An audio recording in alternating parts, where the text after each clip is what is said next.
ઓમ નમઃ શિવાય. ઓમ નમઃ શિવાય. નમઃ શિવાય. ઓમ નમઃ શિવાય. નમઃ શિવાય. ઓમ નમઃ શિવાય. નમઃ શિવાય. ઓમ નમઃ શિવાય. ગંગાધરાય શિવ ગંગાધરાય. હર હર ભોલે નમઃ શિવાય. ગંગાધરાય શિવ ગંગાધરા.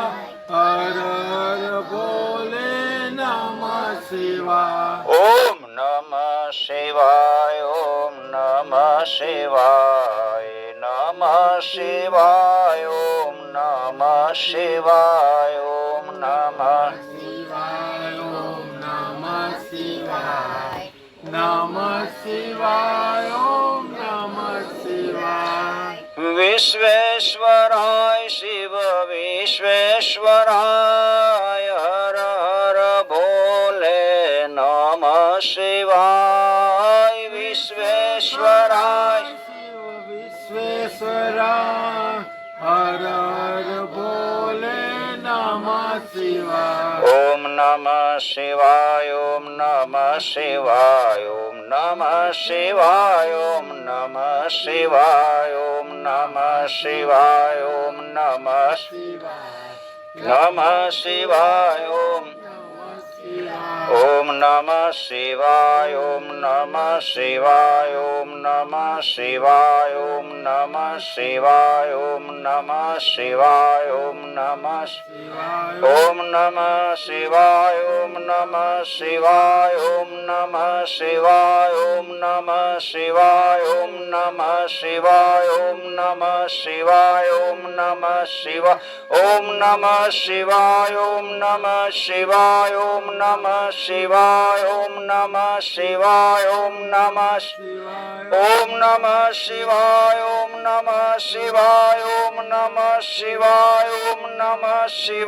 ઓમ નમઃ શિવાય. ઓમ નમઃ શિવાય. ઓમ નમઃ શિવાય. નમઃ શિવાય. ઓમ નમઃ શિવાય. ઓમ નમઃ શિવાય. ઓમ નમઃ શિવાય. ઓમ નમઃ શિવાય. ઓમ નમઃ શિવાય. ઓમ નમઃ શિવાય. ઓમ નમઃ શિવાય. ઓમ નમઃ ઓમ નમઃ શિવાય. ઓમ નમઃ શિવાય. ઓમ નમઃ શિવાય. ઓમ નમઃ શિવાય. ઓમ નમઃ શિવાય. ઓમ નમઃ શિવાય. ઓમ નમઃ શિવાય. ઓમ નમઃ ઓમ નમઃ શિવાય. ઓમ નમઃ શિવાય. ઓમ નમઃ શિવાય. ઓમ નમઃ શિવાય. ઓમ નમઃ શિવાય.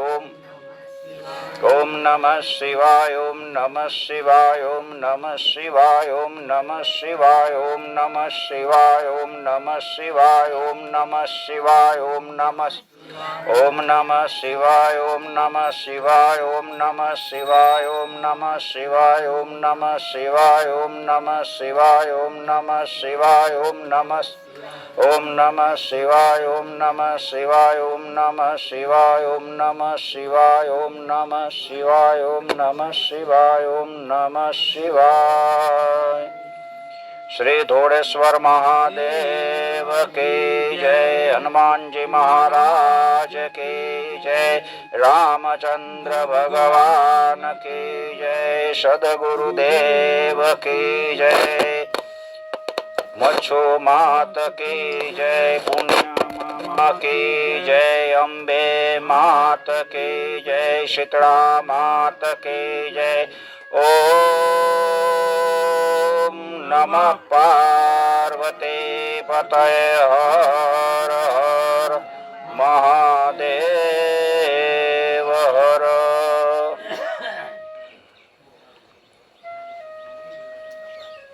પરમ કૃપાળુ પરમાત્મા શિવની કૃપાથી આપણને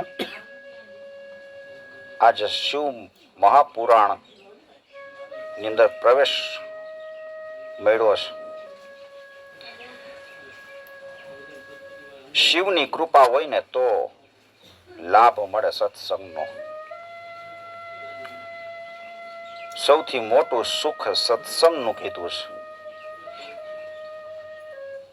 સત્સંગ મળે ને આપણો ભાગ્યોદય કહેવાય. ભગવાન પાસે એ જ માગવાનું કે અમને બીજું કાંઈ નથી જોઈતું, બસ અમને તમારા ભક્તોનો સંગ મળે. ભક્તોનો સંગ મળે ને તો આપણને ભક્તિ પ્રાપ્ત થાય. આખી સુખ સંપત્તિ છે એ તો આવવાની છે ને જવાની છે.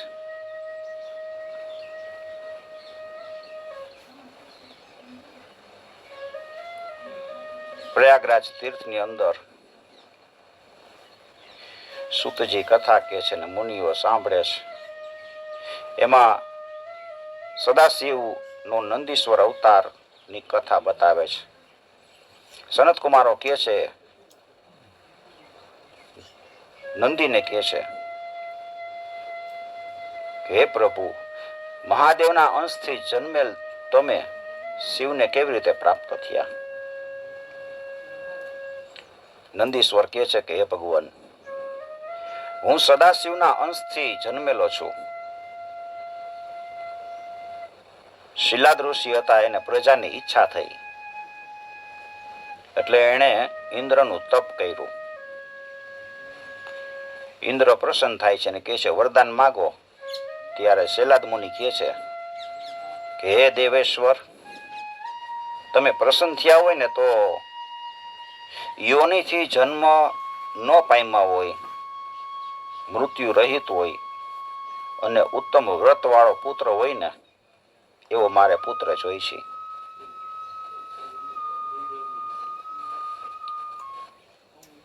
જેનો જન્મ ન થયો હોય, મૃત્યુ ન થાય, મૃત્યુથી રહિત અને ઉત્તમ વ્રત વાળો હોય એવો પુત્ર માંગ્યો. ઇન્દ્ર કે એવું તો મારાથી વરદાન આપવું સમર્થ નથી. એવો હું એક કામ કરો, તમે સદાશિવની આરાધના કરો, શિવને પ્રાર્થો તમે, એ તમારી ઈચ્છા પૂરી કરશે. એટલે શિલાદ ઋષિ એ શિવની આરાધના કરે છે, પૂજા કરે, જળ ચડાવે, ષોડોપચાર પૂજન કરે, ખૂબ તપ કર્યું. હજારો વર્ષ એક ક્ષણની જેમ પસાર થઈ ગયા. એના શરીર ઉપર રાફડાઓ જામી ગયા, કીડીઓ ના દર થઈ ગયા, આખું શરીર ઢકાઈ ગયું. શિવની ભક્તિ કરીને શિવને પ્રાપ્ત કરવા એ કઈ સહેલા છે?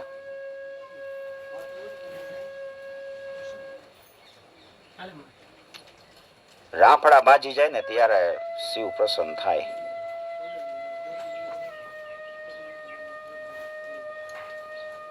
અને શ્રાવણ મહિનામાં ખાલી તમે શિવની પૂજા કરો, ભોળા ભાવથી એનું નામ સ્મરણ કરો, શિવ પુરાણ તમે થોડું કે સાંભળી લ્યો તો તમારા પર શિવની કૃપા થઈ જાય.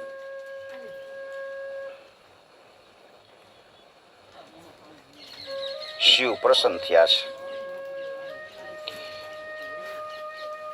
પ્રસન્ન થયા અને દર્શન દીધા. શિલાદ મુનિને કહે છે કે તમે વર માંગો. ત્યારે શિલાદ મુનિ કહે છે કે પ્રભુ, તમે મારા પર પ્રસન્ન થયા, હું બહુ ખુશ થયો છું. શિલાદ મુનિ શિવની સ્તુતિ કરે છે.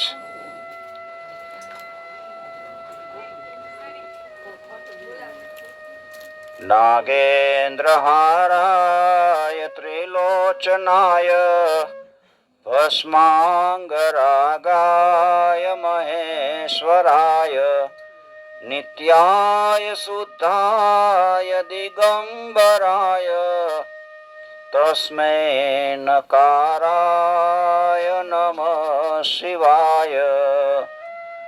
હે દેવાધિદેવ મહેશ્વર, મારે એક જ વરદાન જોઈ છે કે તમારા જેવો મૃત્યુ રહિત અને યોનિથી જન્મ ન પામ્યો હોય ને એવો પુત્ર મારે જોઈ છે. મારે એવી ઈચ્છા છે.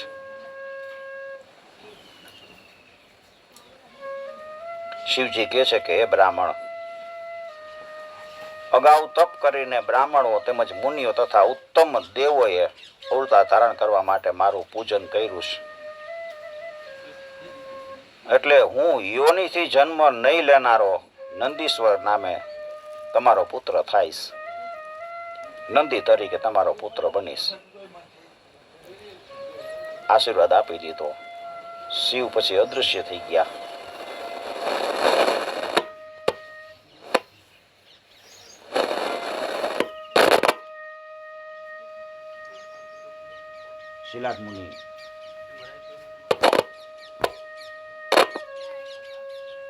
શિલાદ મુનિ પોતાના આશ્રમે વયા ગયા છે. બધો વૃત્તાંત ઋષિઓને કહી દો. અને પછી શિલાદ મુનિએ યજ્ઞ માટે તૈયારી કરી. એ જ સમયે શિવજીની આજ્ઞાથી એના પુત્ર રૂપે એક પુત્ર થાય છે. ત્યારે વરસાદ ખૂબ વરસે છે. ખેચરો, કિન્નરો, સિદ્ધો, સાધીઓ બધા ગાવા લાગ્યા છે. ભગવાનની સ્તુતિ કરે છે. બ્રહ્મા વગેરે દેવો તેમજ દેવપત્નીઓ અને વિષ્ણુ, શિવ, અંબિકા દેવી બધા ત્યાં પધારે છે. મોટો ઉત્સવ થયો છે. ઉત્સવ પૂરો થયો પછી બધા પોતપોતાના સ્થાને ગયા. નંદી કહે છે કે શિલાદે મને બાળકને પ્રલયકાળના સૂર્ય જેવો અને અગ્નિ સમાન પ્રભાવક, 3 નેત્રવાળો, 4 ભુજાવાળો, જટારૂપ અને મુકુટવાળો તેજસ્વી જોઈ મહા આનંદથી પ્રણામ કર્યા અને કહે છે કે હે દેવેશ્વર, તમે મને ઘણો આનંદિત કર્યો છે. તમે નંદી નામે પ્રખ્યાત થાવ. પછી શિલાદેએ મારા જાતકર્મ વગેરે સર્વ સંસ્કાર કર્યા. 5 વર્ષ થયા તો મારા પિતાએ અંગોપાંગ સહિત સર્વ વેદો તથા બીજા શાસ્ત્રો પણ ભણાવી દીધા. 7મું વર્ષ પૂરું થયું પછી પ્રભુ શિવજીની આજ્ઞાથી 2 મુનિઓ મને જોવા માટે આશ્રમમાં આવ્યા. મુનિએ આવીને મને જોઈને એને ભવિષ્ય પાક્યું કે આ તમારો નંદી છે ને, એનું આયુષ્ય 1 વર્ષથી વધારે નથી હવે દેખાતું. 1 વર્ષમાં મૃત્યુ પામશે.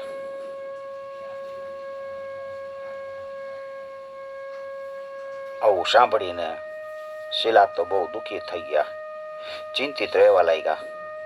ત્યારે નંદી પિતાને ચિંતા મુક્ત થવાનું કારણ, ચિંતા મુક્ત થઈ જવાનું કહે છે અને કહે છે તમે ચિંતા કરો માં, હું મહાદેવના ભજનથી મોતને જીતી લઈશ. આમ કહીને વનમાં તપ કરવા માટે વયા ગયા. વનમાં જઈ અને રુદ્ર મંત્રથી મહાદેવને પ્રસન્ન કરે છે. ઓમ તત્પુરુષાય વિદ્મહે મહાદેવાય ધીમહિ તન્નો રુદ્ર પ્રચોદયાત. મંત્રનો જાપ કરતા ખૂબ તપ કર્યું. શિવજી પ્રસન્ન થયા અને નંદી કહે છે કે મારું આયુષ્ય 1 વર્ષનું છે એવું મેં સાંભળ્યું છે. ત્યારે શિવે આયુષ્યમાં અવતારો કરી દીધો અને કીધું કે તું ઘડપણ વિનાનો થઈશ, મરણ રહિત અને દુઃખ વિનાનો મારો ગણનાયક થઈશ. આમ કહી અને શિવજીએ પોતાના મસ્તક ઉપર જે માળા ધારણ કરી હોય ગળામાં, એ માળા કાઢી અને નંદી ઉપર પહેરાવી દીધી, નંદીના ગળામાં. એટલે શિવની કૃપાથી 3 નેત્રવાળો અને 10 ભુજાવાળો થઈ ગયો. પછી શિવજીએ પોતાની જટામાં રહેલું પવિત્ર જળ હાથમાં લઈ અને એની માથે છાંટીને કહે છે કે તું નંદી થા. મારો ગણનાયક. શિવજીએ નંદી તરીકે અભિષેક કર્યો અને પછી પોતાના શ્રેષ્ઠ ગણનાયકોનું સ્મરણ કરતા કરતા બધાને બોલાવ્યા છે. સર્વ ગણનાયકો આવ્યા છે.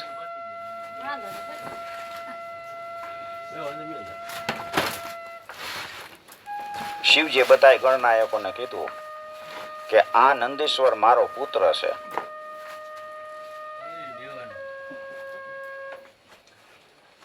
આ નંદીશ્વર મારો ગણનાયક પુત્ર છે. એને મારો પ્રિય ગણનાયક અને ઈશ્વરનો ઈશ્વર બનાવો. આજથી આ નંદીશ્વર તમારો પૂજ્ય પ્રભુ થાવ. બધા ગણનાયકોએ તથાસ્તુ કીધું અને બધી સામગ્રી લઈ અને નંદીનો અભિષેક કર્યો. સર્વ દેવતાઓ ત્યાં આવ્યા છે અને એની સ્તુતિ કરી, અભિષેક કર્યો. પછી સર્વદેવોએ વાયુઓની પુત્રી સુયસા દેવી સાથે મારો વિવાહ કર્યો. વાયુદેવની પુત્રી સાથેના લગ્ન થયા છે.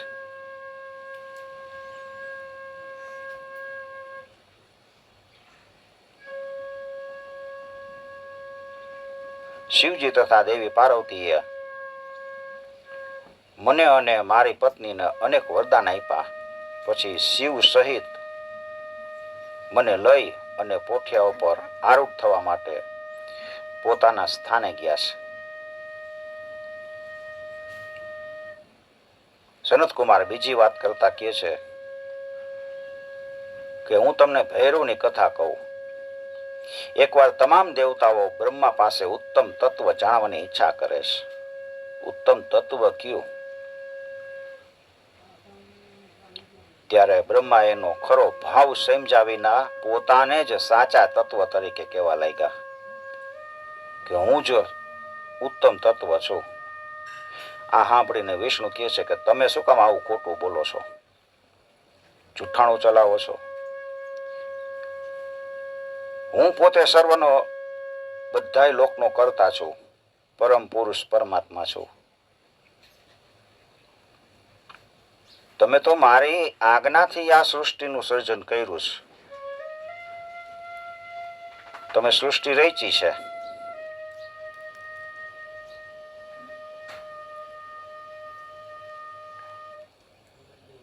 તમે પરમ તત્વ નથી. આમ બ્રહ્મા અને વિષ્ણુ બે પરસ્પર ઝઘડવા લાગ્યા છે. બ્રહ્મા કે હું મોટો ને વિષ્ણુ કે હું મોટો. ત્યારે પોતપોતાના શરીર વિશેના પ્રમાણમાં વેદોને પૂછવા લાગ્યા છે. વેદો કહે છે કે જેના પ્રકાશથી આ જગત પ્રકાશે છે એમ ત્રણ નેત્રવાળા સદાશિવ એક સર્વોત્તમ સર્વોત્કૃષ્ટ તત્વ છે અને એની શિવાશક્તિ અર્ધાંગિની છે.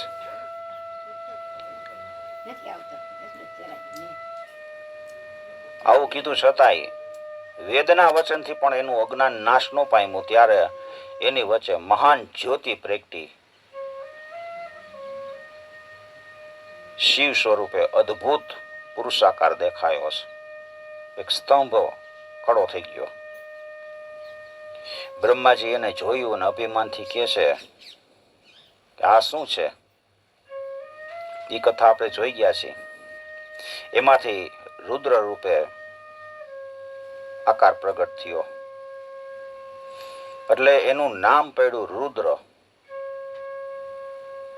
રુદ્ર કહે છે કે તમે મારે શરણ આવો. રુદ્ર નહીં કે તમે મારે શરણ આવો.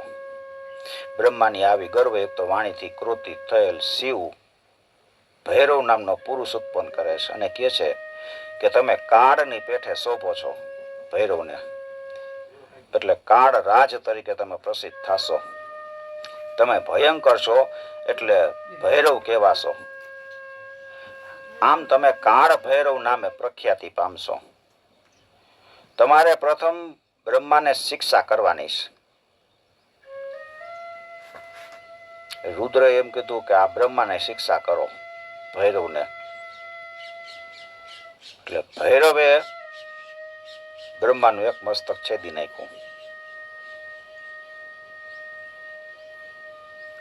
ડાબા હાથના નખથી, આંગળીઓના નખ હોય એનાથી બ્રહ્માનું 5મું મસ્તક હતું એ છેદી નાખ્યું. ત્યારે બ્રહ્માજી ગર્વ મુક્ત થયા. શિવજીએ બ્રહ્મા અને વિષ્ણુને ગર્વ રહિત થઈ ગયા, જાણ્યા, અભિમાન ઉતરી ગયું. બે કહેતા હતા ને હું મોટો, નો ઓલો કે હું મોટો.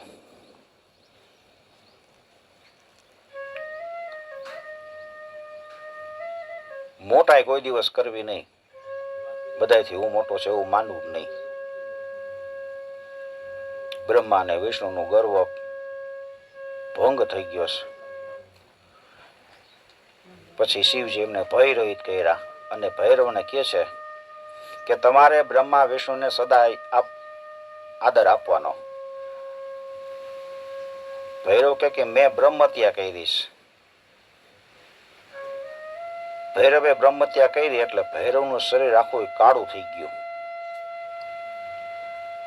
એટલે એનું નામ પડ્યું કાળ ભૈરવ. હવે મારે શું કરવું? રુદ્ર કહે છે કે તમે બ્રહ્મત્યા કરી છે ને તમારું શરીર કાળું થઈ ગયું છે, એ તમારે ભિક્ષા માંગવાની.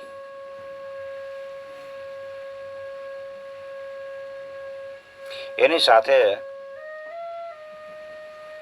એક બ્રહ્મ કન્યા ઉત્પન્ન કરી અને કાળ ભૈરવ કાશીમાં જઈને મુક્તિ પામે ત્યાં સુધી એ બ્રહ્મ કન્યાને પાછળ જવા માટે આજ્ઞા આપી.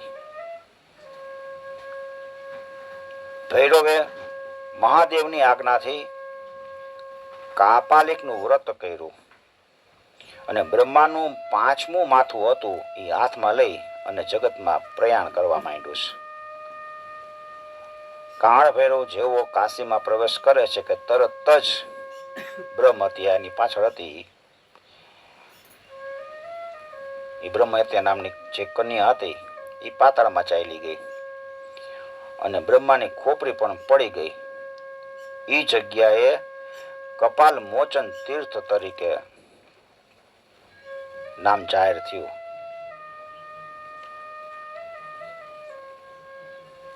ભૈરવની બ્રહ્મહત્યા ક્યાંય દૂર નહોતી થતી અને કાશીમાં પડીને નાશ પામી એટલે એ કાશી રહેવા યોગ્ય છે. કાશીનું સ્મરણ કરે તો પાપ મુક્ત બને છે. કાશી નગરીનું સ્મરણ કરે, કાશીમાં મરે તો મુક્તિ પામી જાય. મૃત્યુ હોય અને કાશીમાં હોય તો શિવજી આપણા કાનમાં આવીને એક મંત્ર કહે છે, રામ. એટલે આપણી મુક્તિ થઈ જાય. રામ મંત્ર બોલી તો અવશ્ય મુક્તિ થઈ જાય. આ તો સાક્ષાત શિવજી કહે છે. આપણે બધાય દેવોને યાદ કરી, બધાય દેવોના જપ કરી, મહાદેવનો જપ કરી, પણ એ મહાદેવ કોનો જપ કરે છે? રામનો. શ્વાસ અંદર જાય ત્યારે રા અને શ્વાસ બહાર નીકળે ને ત્યારે મો. આવી રીતે સ્મરણ થવું જોઈએ. કોઈ પણ મંત્ર લ્યો એ શ્વાસોશ્વાસમાં જપાવવો જોઈએ. ધીમે ધીમે શ્વાસ લેવાનો, ઊંડો શ્વાસ લેવાનો, લાંબો. અને શ્વાસ લેતા હોય ને ત્યારે એ આપણને અવાજ છે શ્વાસનો આવતો હોય ને એવી રીતે આપણે એનું સ્મરણ કરવાનું.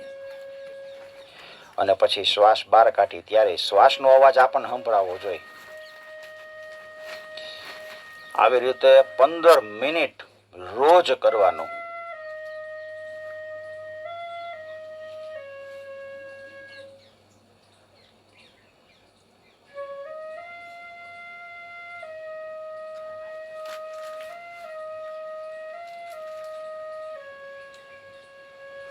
ગંગાજળ લઈ એક ચમચીમાં તુલસીનું પત્ર મૂકવાનું, એમાં ગંગાજળ પધરાવવાનું અને એ ગંગાજળ પી અને પછી નામ સ્મરણ કરવા બેસવાનું, ધ્યાન કરવા. વર્ષો સુધી સાધના કરો ને એટલે તમને જે બ્રહ્મ તત્વ છે ને એ બ્રહ્મ તત્વ પ્રાપ્ત થાય. બ્રહ્મ તત્વ શું છે?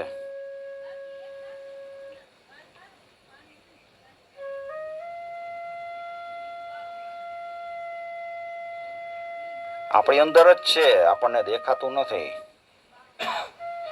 એ જોવાનું નથી, એને અનુભવવાનું છે. શ્વાસે શ્વાસમાં છે. બારે તો બધાય મંદિરમાં જાય છે ભગવાનને પ્રાપ્ત કરવા માટે, પણ ભગવાન કાંઈ આપણને દેખાતા નથી. ઋષિ મુનિઓ એમ કે છે કે વર્ષો સુધી જપ તપ ને સાધના ને વ્રત કર્યા પણ એને દેખાતું નથી. એ તત્વ આપણી અંદર છે. તો મેં આ કીધું એવી રીતે તમે કરો તો તમને એ તત્વનો અનુભવ થાય. ઈશ્વર એ અનુભવવાનો વિષય છે, જોવાનો કે દેખાવાનો વિષય નથી.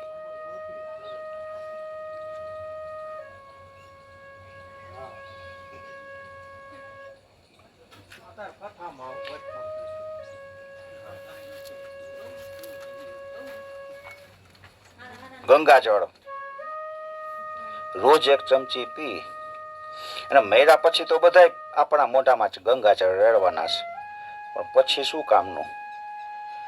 આપણી અંદર જે બધો આત્મા છે તો વયો ગયો હોય, એટલે જીવતા હોય ને ત્યારે જ પી લેવું. બધી વાસનાનો અંત આવી જાય છે. બધાય પાણીનું પૃથ્થકરણ કર્યું તો બધાયમાં થોડીક થોડીક કાંઈક ક્ષતિઓ દેખાણી, પણ ગંગાજળનું પૃથ્થકરણ કર્યું ને એમાં કોઈ જાતની ક્ષતિ નથી, એકદમ પવિત્ર છે.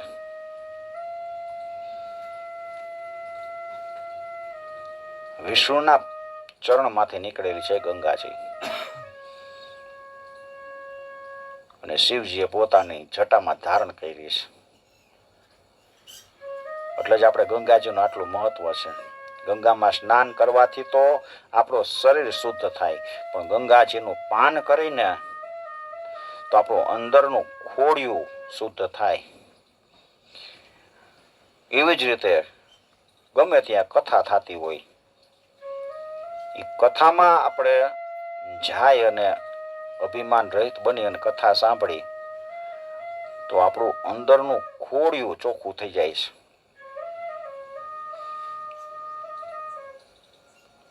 કોઈ વિકારો પ્રવેશ નથી કરતા આપણા શરીરની અંદર.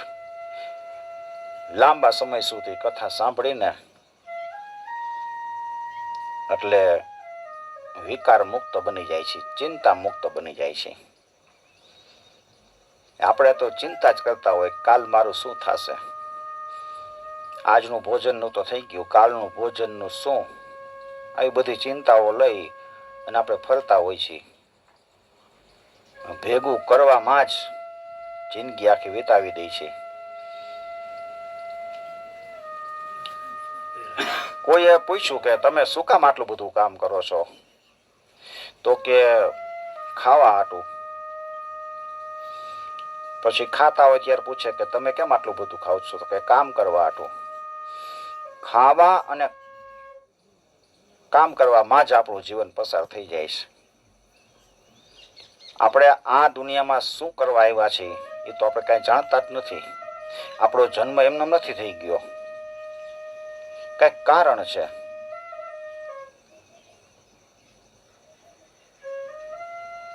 આત્મતત્વને ઓળખી લેવાનું છે. મુમુક્ષુ બનીને હું કોણ છું, રોજ અડધી કલાક રાત્રે સૂતી વખતે વિચાર કરવાનો કે હું કોણ છું. આ શરીર છું નથી. આ હાથ તો મારા શરીરનો છે, હું હાથ નથી.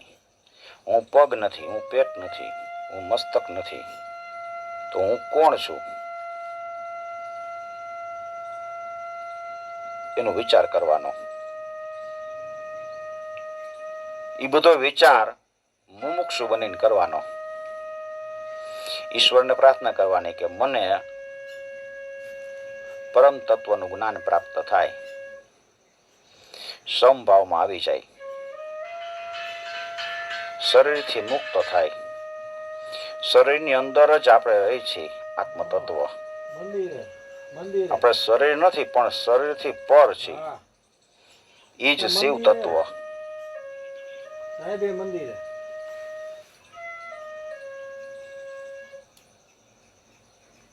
શિવને કહેવાનું કે અમારા પર કૃપા કરો.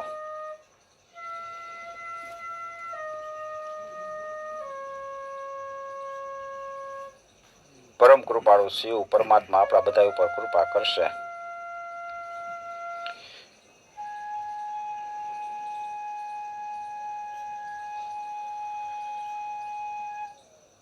ત્યાર પછી સનત કુમારો કહે છે કે હું તમને ઋષિનું ચરિત્ર કહું છું.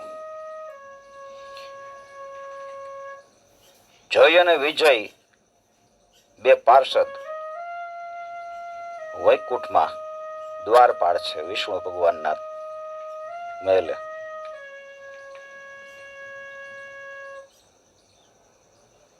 એ પાર્ષદને અભિમાન આવ્યું અને સનત કુમારો આવી અને પાર્ષદને શ્રાપ આપ્યો. સનત કુમારોને જવા નથી દેતા એટલે એને શ્રાપ આપ્યો કે તમે બે રાક્ષસ થઈ જાઓ. પછી વિષ્ણુ ભગવાન આવે છે અને કહે છે કે તમે આને શ્રાપ આપ્યો એ બરાબર કર્યું છે. હવે આ છે ને જલ્દી પાછા શ્રાપ મુક્ત થાય ને એવું કંઈક કરો. તો કે આ તમારાથી વેર ભાવે તમને ભોજશે ને તો એને 3 જન્મ લેવા પડશે, અને પ્રેમથી ભોજશે ને તો 7 જન્મ લેવા પડશે. એટલે ઈ જય વિજય વિચારે છે કે આપણે તો વેર ભાવથી જ ભજાય ને, જોટ પાછા મુક્ત થઈને અહીંયા આવી જાય. એટલે ઈ પેલો અવતાર લે છે હિરણ્યાક્ષ અને હિરણ્યકશિપુ. હિરણ્યાક્ષ ને ભગવાનને વરા અવતાર ધારણ કરીને માર્યો. એટલે હિરણ્યકશિપુ વિચારે છે કે આ વિષ્ણુએ વરાહ રૂપે એને માર્યો છે મારા ભાઈને, એટલે મારે વિષ્ણુ સાથે વેર લેવું છે.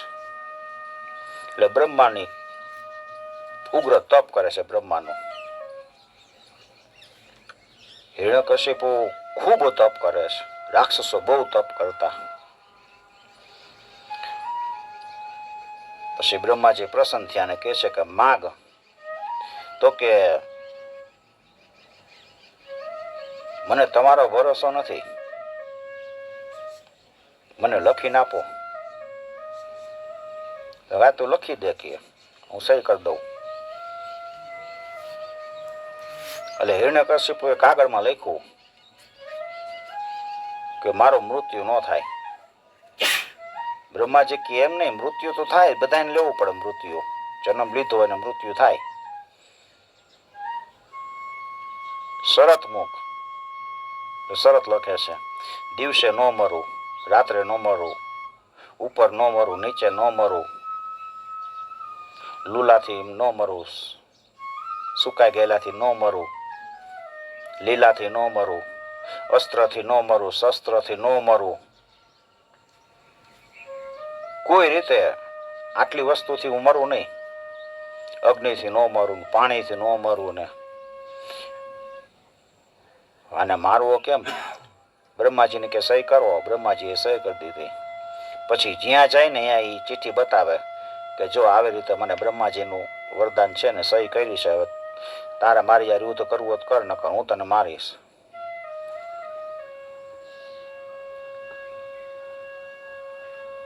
લોકપાલો જીતી લીધા હિરણ્યકશિપુએ.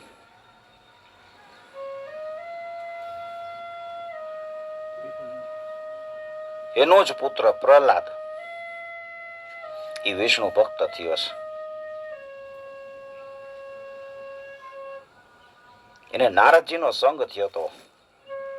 હિરણ્યકશિપુની પત્ની કયાધુ એના પેટમાં જ્યારે બાળક હતું ને ત્યારે હિરણ્યકશિપુ તપ કરવા ગયો હતો. ત્યારે દેવો બધાય કયાધુને લઈ જાય છે. આના પેટમાં બાળક છે ને, એક તો ઓલો હિરણ્યકશિપુ રાક્ષસ છે ને, આ બીજો એનો પુત્ર થાય, એના જેવો જ થાય ને, આને મારી નાખવી. નારદજી મળે છે કે છે કે આ છે ને, આના પેટમાં બાળક છે ને, એ તો ભગવાનનો ભક્ત થવાનો છે અને એનાથી જ તમારા બધાને ઉદ્ધાર થવાનો છે.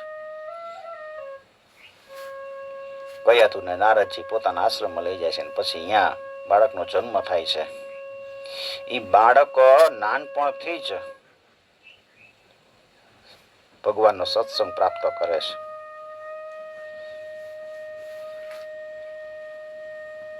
પ્રહલાદ 5 વર્ષનો થયો અને પછી એને સંડામર્ક નામના ગુરુ પાસે વિદ્યા પ્રાપ્ત કરવા મોકલે છે. પ્રહલાદ બધા વિદ્યાર્થીઓને ભેગા કરી અને ભગવાનની વાતો કરે. એકવાર હિરણ્યકશિપુએ પોતાના પુત્રને બોલાવીને કીધું કે તું ગુરુ પાસેથી શું શીખી આવ્યો છો? ત્યારે કહે છે કે ભગવાન વિષ્ણુ સર્વથી મોટા છે અને એની ભક્તિ 9 પ્રકારે કરાય.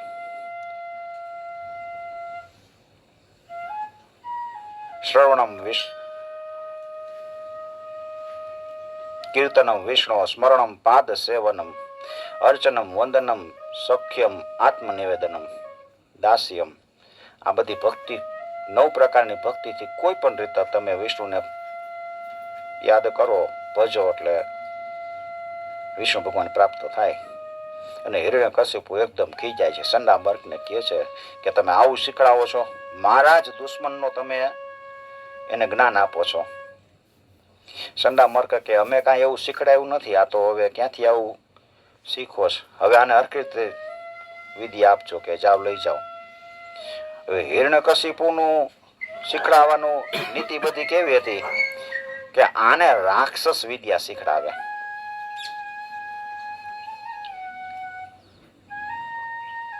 દાનવની વિદ્યા બધી.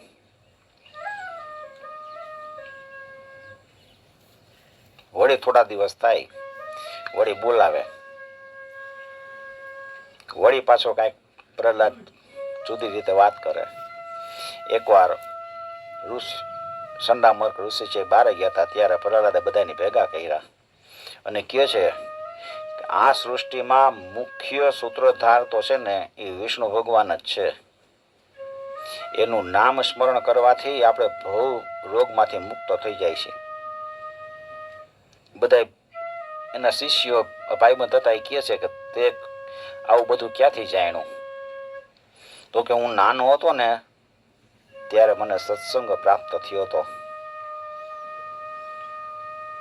તને ભગવાન દેખાય? તો કે હા દેખાય ને, કે તમારે જેમ જ હું એને જોઉં છું. અમારે જોવા છે. તો કે હું તમને ગવડાવું એમ ગાવ. પ્રહલાદે ધૂન ચાલુ કરાવી. શ્રી કૃષ્ણ ગોવિંદ હરે મુરારી, હે નાથ નારાયણ વાસુદેવ.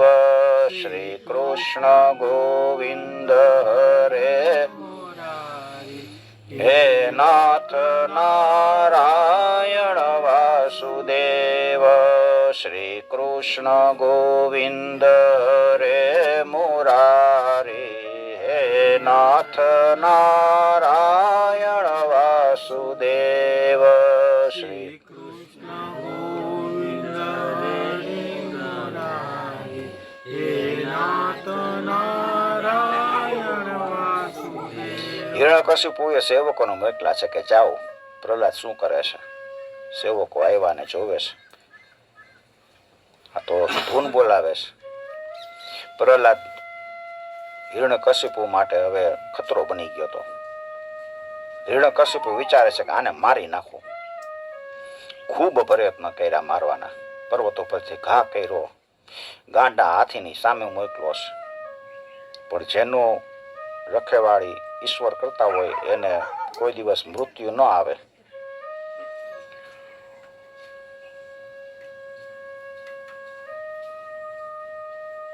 જેલમાં પૂરી દીધો.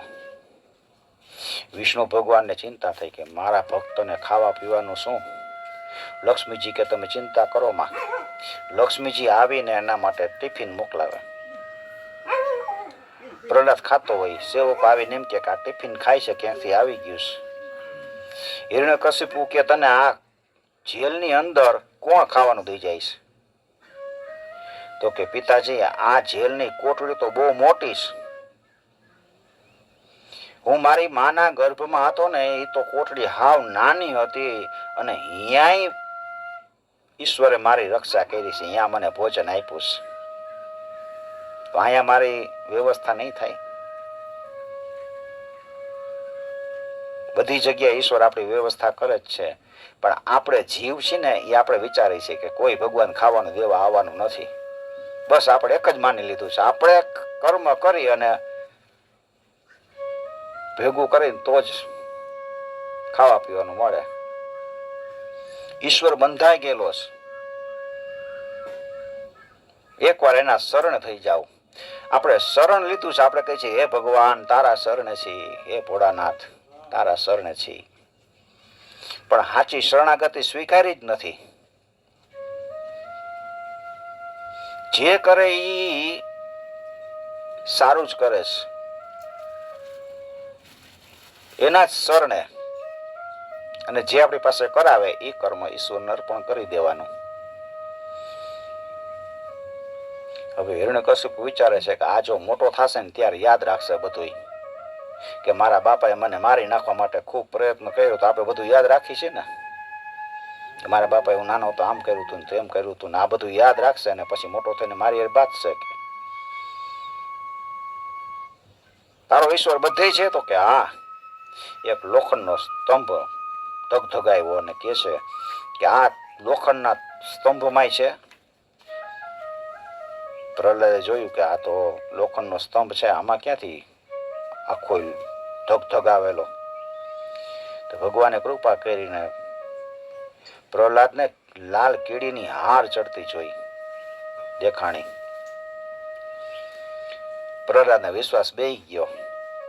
પ્રહલાદ કે હા કે આમાંય છે ભગવાન.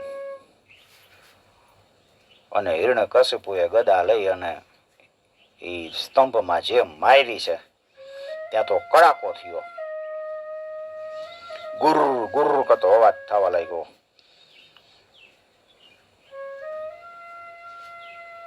ગુરુ એટલે ગુરુ, એમ ગુરુ છે ને તમારું અભિમાન તોડી નાખે. એમાંથી નરસિંહ ભગવાન પ્રગટ થયા છે. બોલીએ શ્રી નરસિંહ ભગવાન કી જય. હિરણ્યકશિપુ સાથે યુદ્ધ થયું છે. હિરણ્યકશિપુ ગદા લઈને મારવા જાય ને ભગવાન ચુકાવી દે. ને પછી તો હિરણ્યકશિપુને પકડીને ઉમરાની વચ્ચે લઈને બેઠા છે, ખોળામાં લીધો. હિરણ્યકશિપુ ખિસ્સામાં ચીઠી હતી ને કાઢી, હાલે વાંચ. દિવસ છે કે રાત? સંધ્યા ટાણું હતું. દિવસે ન કહેવાય, રાતે ન કહેવાય. ઉપર નથી નીચે નથી, ખોળામાં રાખ્યો. નખથી એના છાતીને ચીરી નાખે છે. નખ છે એ અસ્ત્ર ન કહેવાય ને શસ્ત્ર ન કહેવાય. હિરણ્યકશિપુ કે મને આ કલમની ખબર નહોતી કે સંધ્યા સમયે મારું મૃત્યુ ન થાય, એ લગતા ભૂલી ગયો. ખોડામાં ન મરું ને એવું કઈ. એટલે ભગવાન પોતાનું બાનું રાખે છે. ગમે એ રીતે જન્મેલા છે ને એને મૃત્યુ થાય છે.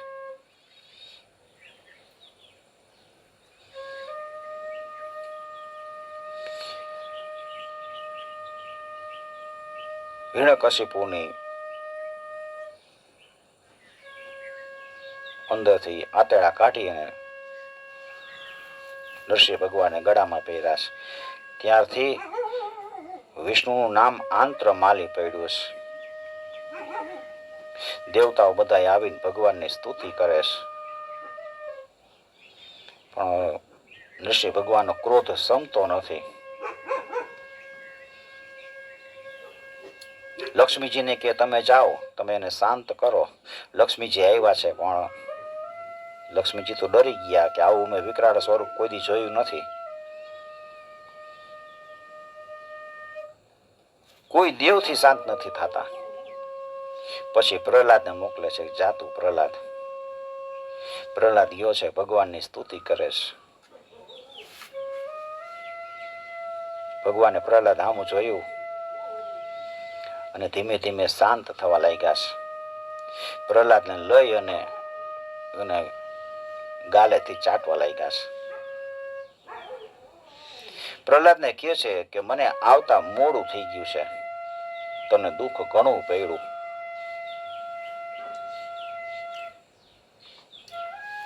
પ્રહલાદે કહે છે તું માગ, તારે શું જોઈશે? પ્રહલાદ કહે પ્રભુ મારે કાંઈ જોઈતું નથી, મને તમારા ધામમાં લઈ જાઓ. ભગવાન કે નહીં, તારે હજી 36,000 વર્ષ સુધી રાજ કરવાનું છે. પ્રહલાદ કે મને આ બધા વિષયો છે ને એ હેરાન કરે છે,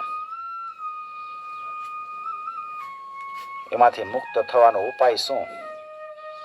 ત્યારે ભગવાને કીધું કે જે મારી કથા સાંભળતા હોય, કથામૃતનું પાન કરે, એને કોઈ દિવસ કોઈ વિકારો સ્પર્શ નહીં કરે. વિકારોથી મુક્ત થશે, ચિંતાથી મુક્ત થઈ જશે. પ્રહલાદને ભગવાને આશીર્વાદ આપ્યા અને પછી ભગવાન પોતાના ધામમાં ગયા. આ હિરણ્યકશિપુની કથા છે.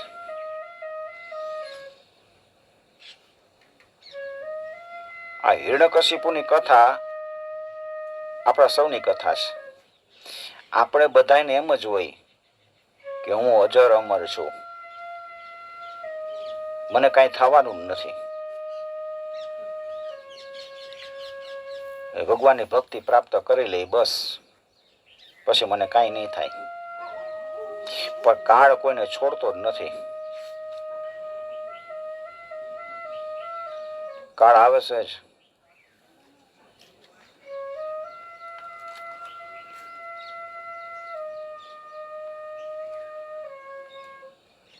ત્યાર પછી સદાશિવનો ગૃહપતિ અવતાર છે, એ આપણે